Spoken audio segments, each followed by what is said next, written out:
this nice long stretch of road now, which is gonna be like my ranting road. Not really much of a rant today, just kind of more of an encouragement for Messianics who go to Bible study at like a Christian church. And I've heard this from like my wife's mom. You kind of become like the token Jew, even though you're not Jewish. You just understand Jewish things. And like we're going through the, oh thank you, my car is telling me it's cold outside. No duh. You start saying things in like Bible study, like we're going through Romans now. Like I'll be like, well, the Jewish perspective, instead of like I believe saying all that all the time, or like getting into arguments, kind of like sharing things from that it's the messianic understanding, but you're saying Jewish, and you're planting little Jewish seeds there of understanding. Like one example, and I actually didn't say anything for this one, because at the end of Romans 8, and the pastor was actually leading the group, which was probably why I was a little more quiet. I said my piece, and at one point I was like, I'm not really an eternal security guy. I just left it there. Then he went on this, didn't really like ask me for my opinion, just went on and said all this stuff. We're glorified, and all throughout that chapter, I think Paul's making the point that you're gonna be glorified. And all throughout the book of Romans, it's like you're gonna get resurrected. Resurrection's a big theme, and I kept trying to bring that back to resurrection. It's like once you're resurrected, you're glorified, right? Sin isn't defeated yet, right? Ultimately, it's defeated, but it's not gone yet, right? He hasn't done the deed, which is what?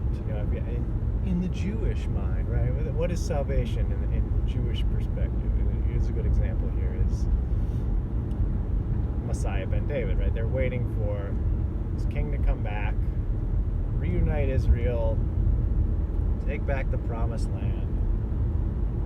We as Christians have this understanding as like a broader, taking that narrow view, which is like, yeah, that's right. And that's probably more of a picture of the millennial reign, but the whole earth.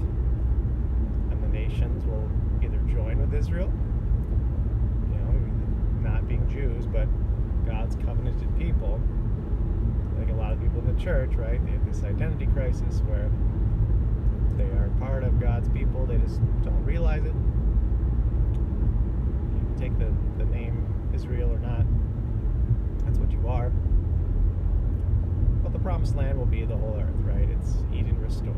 It's getting the Christian's mind off of this heavenly idea of floating around on clouds and something more tangible, which is what the Jewish eschatology would have looked like. Is Messiah is going to come back and he's going to set up his kingdom. We're going to be under his perfect law. Things are going to look kind of similar. It's going to be like life now, but better. That's how I always like explain it. It's like how Sabbath is. It's like a great day. It's going to be this eternal Sabbath. It's great. So